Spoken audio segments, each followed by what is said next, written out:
Hey peeps, welcome back. We're talking Real Housewives of Salt Lake City, Season 5, Episode 3. Alright, so if you guys are wondering what's this noise in the background, I am actually filming this video at the airport in St. Louis. I am on a 3-hour layover, a 3-hour tour. Anyway, it is that time of the year again. It's time for my family's annual girls trip. We are headed to Nashville. So I should go ahead and say that my Real Housewives of Orange County is going to be late because I'm on vacation. I'm not going to get a chance to watch the episode. And my Life After Lockup video will also be late. I'll probably post those on Tuesday once I get home and I have the chance to watch the episodes. Okay, so I found out while watching Watch What Happens Live that according to Christian Siriano, which I'm probably saying his name wrong, Bronwyn is the only Real Housewife that actually pays for couture. Okay, is anybody surprised or shocked? I am absolutely not surprised, not shocked. By the way, have you ever dressed a housewife? I mean, ever? Yeah. Maybe. But listen, they're not on my list because one, they don't pay. Okay. They don't. Okay. But my newest housewife, Bronwyn, is like my number one customer. Is that true? And has been shopping everyone for years and spends real money, and that's a real Really? housewife. Bronwyn in Salt Lake? Bronwyn in Salt Lake. Very good. Bronwyn Major. Newport. I mean, we make her literally couture. All her confessionals are like, Really? Okay, well then housewives do pay. One, and she's new. All right. Alright, so when the episode starts out, Bronwyn is still very upset. She feels as if Lisa didn't offer her any loyalty by jumping into her argument with Heather and defending her. Now, I have to say this. Lisa didn't do a great job of jumping in defending her friend, the way Heather was trying to jump in to defend her friend, Brandy. But Lisa did say that Bronwyn, they were only joking. It was a joke. She did do a little something, not too much. But I also just wanted to say that I really hate how some of these housewives will be so gangster in the confessionals, and they are so rah-rah when they're talking to another housewife. But as soon as they're busted out or confronted by the housewife they were talking crap about, all of a sudden they want backup, they want assistance, they want somebody to jump in and help them, they want somebody to stand up for them. That is a hell to the no for me. If you and I are in a friend group and you're talking shit about somebody else in the friend group, and they find out that you have said that, I'm not about to stand up for you. Now, if a couple of the girls in the group decide they're going to pile on you, then yes, I will stand up and say, hey, wait a minute, we're not about to do that. Let her say what she needs to say. Let her get her apologies out or whatever needs to happen. But both of you are not about to get on her at the same time. But I wasn't here for Bronwyn trying to be a victim. No, ma'am. Now, Mary Cosby says that she will be happy to go to Milwaukee, but she is absolutely not getting on a private jet with 19 other people. She's not here for it. She tells Whitney that she will meet them there. As a matter of fact, she got there a few moments, it looked like a few moments, before they arrived. Mary is there. She is ready. She is, participating this season. Mary has opened her heart to the girls.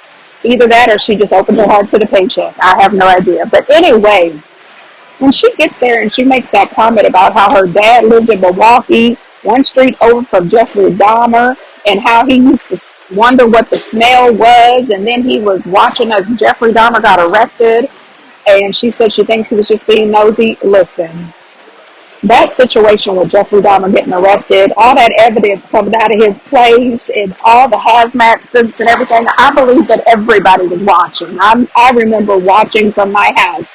I could not turn from CNN. You know what I mean? Anyway, Mary smells hospital, her daddy smells corpse. You know what I mean? Okay.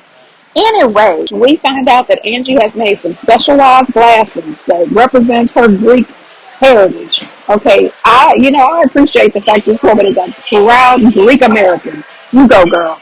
Anyway, she was talking to her husband. She told her husband that the lady that works in her salon who does brows, which by the way, Angie says she does the best brows in Salt Lake City. Okay, and I probably believe it. Anyway, I said, well, when you go to the salon, you hear a whole lot of people talking. They giving up the gossip. But when you own the salon, honey, you get all the tea. Anyway, she tells her husband that the brown girl has been talking in the DMs to Jared. Yes, honey, Jared Osmond. Brittany's man. Anyway, she says that Jared has been DMing her brow girl. He wants her phone number. He wants to talk to her. This man has said that Brittany is not his girlfriend. And honey, they put this man on blast. I said, oh shit. That's why when she was in the Costco in the grocery cart, that man posted her as his best friend. He still wants to be single and mingling. That's all I'm saying. Angie says that she thinks that Brittany is sweet and she doesn't want to hurt her, but she feels as if she should give her the heads up. And I agree with that. In my real life, if I found out that something like that was going on and I consider myself friends with this lady or I know this lady, I would absolutely pull her to the side and let her know because she has every right to know this. I don't think that I would share it with everybody else. I would definitely tell her first and see how that works out. Mom is at the airport. She is completely in her feelings. She doesn't really want to talk to Lisa. She is being extremely passive aggressive. And she does not want to talk to Lisa. She says that her feelings are hurt. That Lisa did not have her back, did not stand up for her. I said, no ma'am, grown woman business. You want to talk like a grown woman, stand up for your damn self. That's just my opinion. Meredith shows up to the airport like, she's a gift. Okay, she sends Whitney this text message saying that she has moved some things around and she's able to join the trip. So Whitney says as an olive branch, she reached out to Meredith and told Meredith that if she wants to bring her caviar on the flight for the rest of the girls, that she can. And when she first said that, I said, how is that an olive branch? Caviar is expensive as hell. You are allowing her to bring something that is expensive as hell to share with the rest of the girls as an olive branch. I don't think so. No, ma'am. And Meredith told her she was already bringing it anyway, so she didn't really need that particular olive branch. Meredith wants an apology. Heather and the way she pronounces Milwaukee, I don't know what's more crazy. The fact that she pronounces it that way or that she heard it that way for the very first time on Wayne's Words. Really? We are grown. I mean, anyway. Anyway, this hotel that they decided to stay at, I think it was called the Kim House Suites. I can't remember. I'm at the airport, people. I'm trying to remember stuff. Anyway, the place was amazing. Okay, I was here for it. They picked a really beautiful place. Lisa tells them that Jack is in Colombia. He's on his mission and he's not feeling well. And that she really wished that she could be there for him, but he wants to be a grown-up and take care of himself while he's there. And she breaks down crying. And I said, I cannot believe it. Mary M. Cosby has gotten up out of her seat and gone over to Lisa to give a hug. I said, what has gotten into Mary Cosby? I don't know, but I thought that was very sweet. And I understand her trying to let Jack take care of himself, respecting his boundaries. He asked her not to come, but I'm breaking all my son's boundaries. I don't give a shit. I'm on the first thing smoking down to the Columbia because I have got to see my boy. I got to see his face. I got to ask him, are you drinking bottled water? Don't drink the local water. Make sure that you are, getting your antacids and make sure that I'm asking all kinds of questions. Are you taking your vitamins? Tell them to check your kidneys. Tell them to, overbearing helicopter mom. So what? However, I truly do respect the fact that she is respecting his boundaries. I'm just not that mom. I'm coming. So Whitney announces to them that Milwaukee has the world's biggest bobblehead museum or something like that. And I thought that was hilarious because Mary is famous for calling Whitney a bobblehead. Now Mary says that Whitney is no longer a bobblehead. She has passed the torch on to somebody else. And the shady damn editors at Bravo pans the camera right on Brittany. I said, oh shit, Brittany. And I felt bad for Brittany. But then later in the episode, and we'll get to it, I think she might be a damn bobblehead. And you know that I have been rooting for Brittany these last couple episodes, but she has taken an L 3 episodes in a row. Girls, please sit down some damn well. Have several seats. Brittany's getting on my damn nerves. Anyway, they split the group in two. Some of the girls go to the casino. The other girls go to the Bobblehead Museum. Me, personally, I would have definitely been one of the girls going to the Bobblehead Museum. Mary gets a call from her son before they get to the museum. And her son calls and he says, "Hey, Mom, can you cash out me $60?" And she said, "You didn't want to see if I made it here safe, see if I'm okay." He says, "Well, no, yeah, absolutely not. Absolutely not. You are not 22 years old without a job. You're not going to college. You're just sitting around my damn house and you're calling me on vacation to ask me to cash app you $60. I will absolutely not cash app you $60. What I will do is send you a few websites so you can apply for a damn job. No, I will not enable my son or daughter. No, no. You need to either go to school or get a job. You are not about to lay around my damn house. I'm sorry. I'll bust my ass every day. You absolutely not. So while Mary is dealing with her knucklehead son, Brittany is over in her room trying to call Jared over the FaceTime. Okay, it was shady editors again. They said Brittany is not on the phone with Jared. Okay, she's trying to FaceTime him and he is clearly not interested. Anyway, Bronwyn gets a visit from Angie. Lisa is a longtime friend of mine. And not only did she not say a single word, but she could have shut that down so simply. All she had to say is, "I know Bronwyn the best," and that's not how this conversation was meant. Yeah, I sensed the silence on her part. And, I've been in, a situation with Lisa recently where, I think having my own opinion put me on the outs with her. So I get it. The things Lisa said about Maylee were far worse than anything I said about anyone. Bitchy, but Wade was like, he came over to my house to grab some stuff before the event, and he's like, "Maylee's about to get blacklisted from Nordstrom from all of her returns." Oh, yeah. The two of them did talk to me and then tried to out me as the talker in the group. That's up. I think that's also what I'm so mad about, is that the two of them have decided that they can say whatever, and little bitch Bronwyn is going to keep their secrets while they treat me like a little bitch. I'm not using Lisa's words. I'm just letting people know that Lisa had words. And that's too much bitchery for me, honestly. Yeah. So I'm not throwing Lisa under the bus yet, but I am turning the bus on. I'm going to use that in the future. She said, I'm not about to throw her under the bus, but I'm turning it on. That is something that I will be using in the future.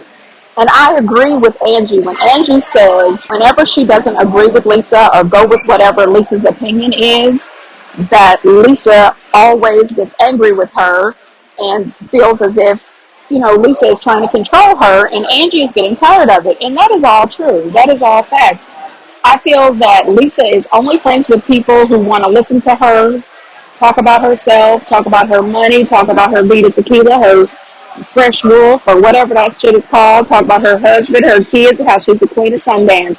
As soon as you call her out for any bullshit, she has no use for you. She is going to scream, she's going to overtalk the shit out of you, and think that she won. Absolutely not. Not me, girl. Bronwyn has some facts, though. She said when they were in that car, and I blame the editors for this, the editors keep showing us things that happened days ago, weeks ago, hours ago.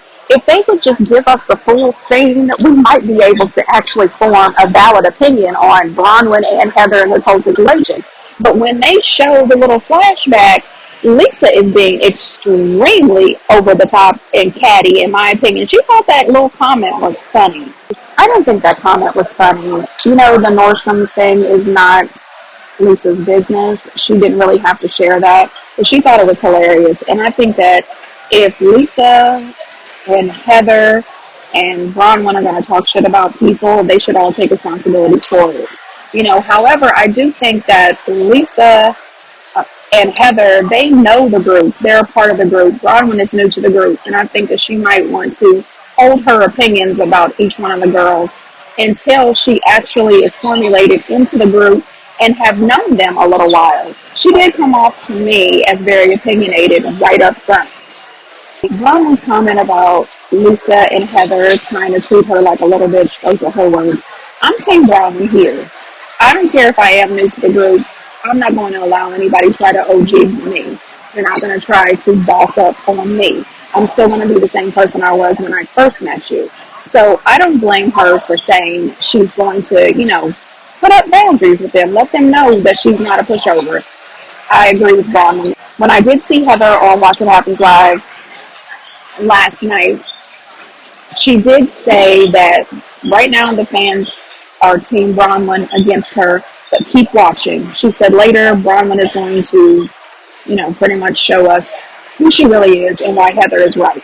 So I don't know, and I'm paraphrasing. Heather did make a valid comment. She said that she believes that Bronwyn plays up to whoever she's in front of at the time. And I believe that. Because when we seen her in the car talking to Lisa, she was Team Lisa 100%. But then when we seen her talking to Angie, she was Team Angie. So I think that that is true. I think Bronwyn is a little bit of a flip-flopper, and she goes for whoever she is right then. And if later in the season we see Angie bring up that Bronwyn was on her side, I want to see how Bronwyn reacts when Lisa explodes. So while they were out at the casino, Lisa said that when you're a Mormon, you're not allowed to do things that you could become addictive to, like gambling, drinking, or watching the stuff that sounds like porn. Lisa owns an alcohol business, and she loves to gamble. So, she says that that's why she's Mormon 2.0. In my opinion, she's not Mormon at all. You just do whatever the hell you want to do. It's all right with me. That's not my business. Anyway, when they're at the Bobblehead Museum, they have a little scavenger hunt, and I thought it was so cute. And they had to find the Golden Girls, and then they decided to list who each person was. Me, my mom, and my sisters do this all the time, and every time I'm Sophia, I think it's because my mouth is so reckless. Picture it. St. Louis Airport, October the 3rd, 2024. But when they were at the Bobblehead Museum, Mary said that she was Rose. I would have thought that Whitney would be Rose or Blanche. Whitney was Sophia, Miley was Blanche, and Bronwyn was Dorothy. I don't know. I guess. Who are you on the Golden Girls? Which lady are you? I was Team Lisa Barlow down to the blackjack table or Russian roulette, whatever that was they were playing. I don't play games. Brittany kept texting Jared the entire time. And Lisa said, ignore Jared. We are over Jared. I would like to agree. We are over Jared. Seriously, girl. Then she kept trying to text him. Jared texted her back and said he doesn't know how he missed her call. He didn't see her call. Lisa said, can I text him back?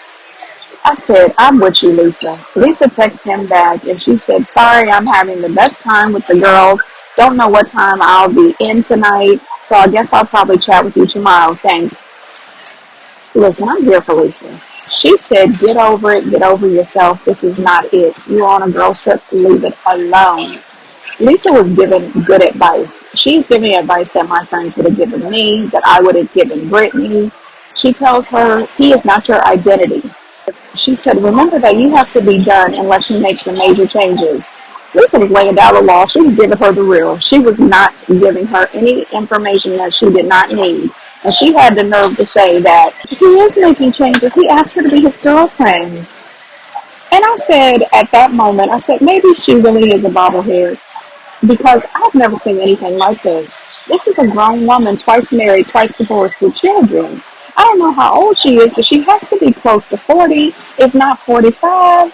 And you're sitting here acting and talking like a 17-year-old. I just don't understand it. Now, Meredith has still got an attitude. She's still angry with Brittany over the jewelry line, the bath bombs. And I said, you know what, Meredith, please stop the shits. Please stop making this your storyline. Move the hell on. There's enough room in the market for you to have bath bombs, for Whitney to have bath bombs, for every one of the peeps to have their bath bomb line. Like, let it go. Then she goes over there and tried to act as if she wanted to be kind to Whitney, but she didn't think Whitney would listen to her, so she decided to tell Heather. People are out saying that Whitney getting her designs from Alibaba. And the way she said Alibaba, I said, well, what? Okay. Anyway, she says, and she's selling them for 10 or 20 times the price. And I said, I'm not shocked or surprised. Not at all. A lot of these celebrity lines are things that they got from Alibaba, Shein, Temu, and they just put their own labels on them, put their own price points on them. But when they showed that piece of jewelry that was $398 or something like that, and Whitney allegedly is selling it for $49, I said, oh, hell to the no. That just reminds me of She by Sheree. when she was selling those, allegedly selling those Shein sweatshirts for $12.99 on Shein. She was selling them for $125 with her logo on it. Hell to the no, girl. Not me, girl. Meredith says that she has been in this business for a very long time, and she thinks that Whitney just doesn't care. She could have reached out to her and asked her for help. She's won design awards. Meredith, if you're going to act like this, why the hell would she reach out to you to ask for help? Let it go. And I really don't think that you were bringing this up because you wanted to be supportive of Whitney. You brought it up because you are mad as hell. I mean, just say that. Move on from this. Just know going forward, if you believe that she's really stealing your ideas, just don't share any more of your future business ideas with her or any of the other girls until you're about to release. That's all I'm saying. We find out that Bronwyn's husband's got the gout. And I said, oh no. Mm-mm. I know somebody who had the gout, and he said just the weight of a sheet on his big toe felt like somebody had just hit his big toe with a sledgehammer. I said, oh, hell to the no. I hope her husband is taking that good medication and he's going to be all right. Nobody wants the gout. Mm-mm. And Angie in her Greek outfits, she was doing a lot. She's a bit over the top, but I like Angie. Anyway, the ladies get to the game. Before the game starts, they're sitting on the front row. They get some selfies with some of the players. I have no idea who any of those people were.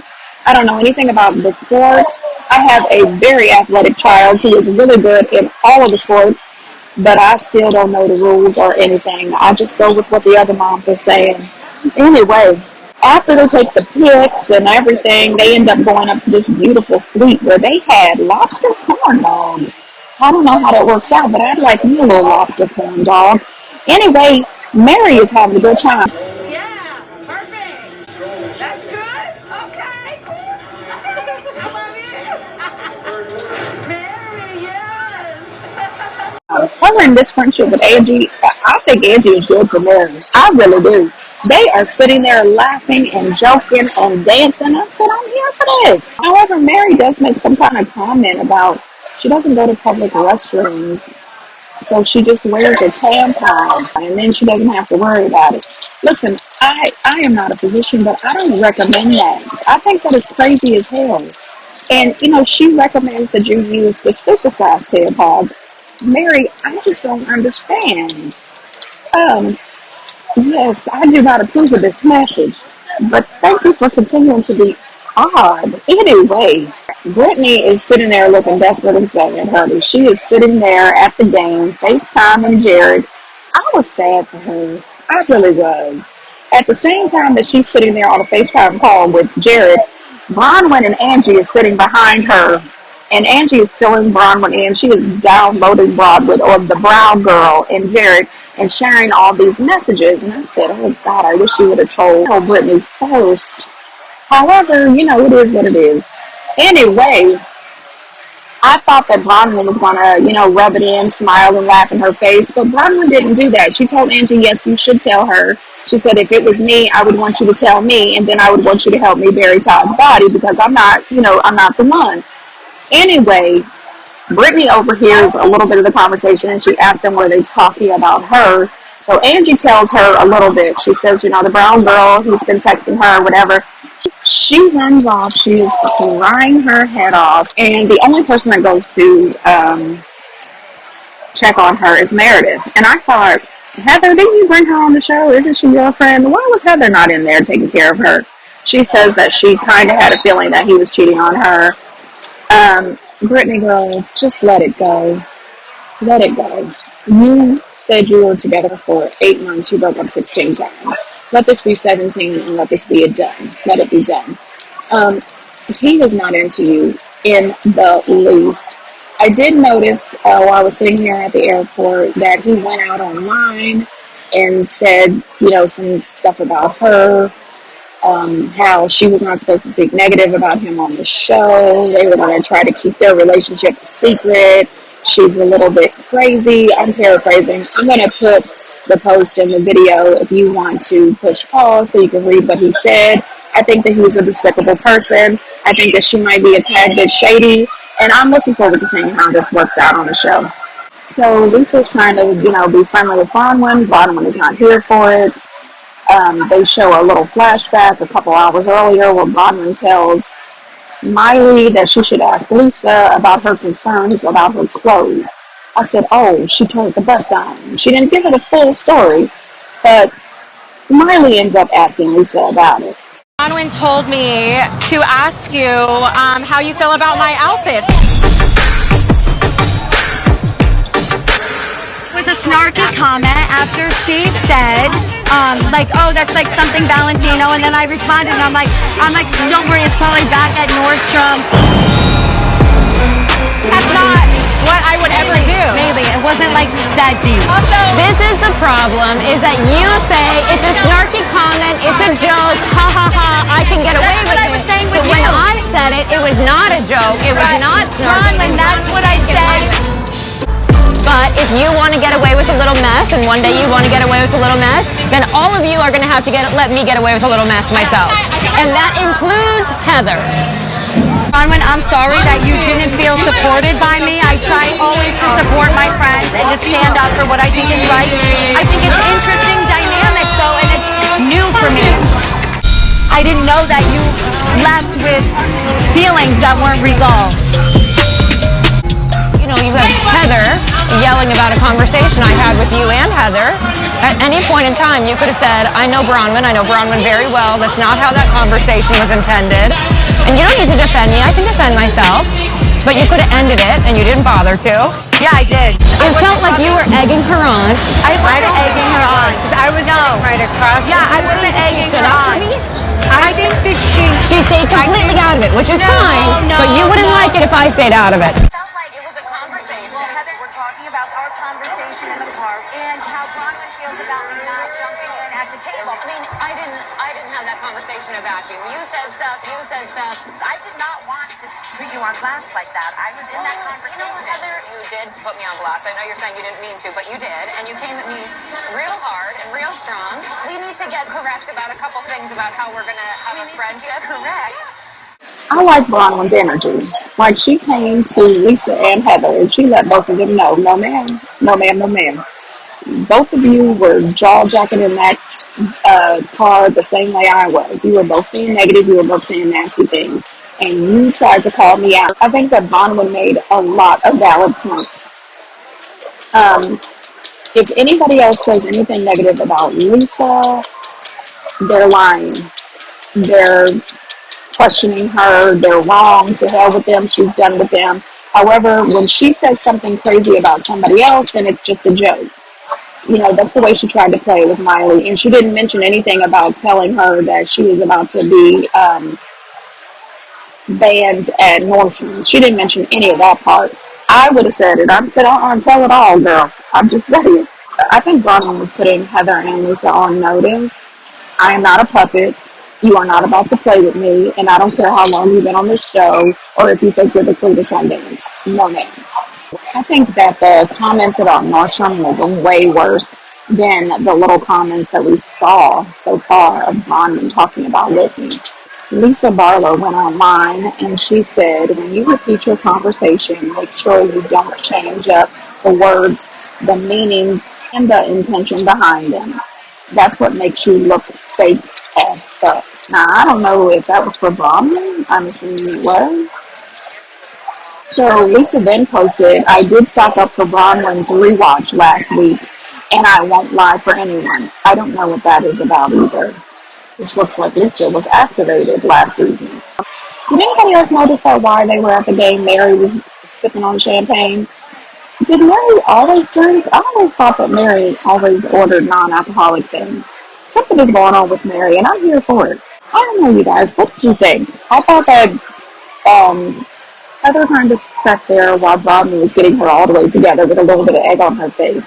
And I'm looking forward to seeing the rest of the season to find out what Heather is talking about, how she says we're going to see Bronwyn for who she is. I'm very interested. You guys get down in the comments and let me know what you think. And until next time, bye.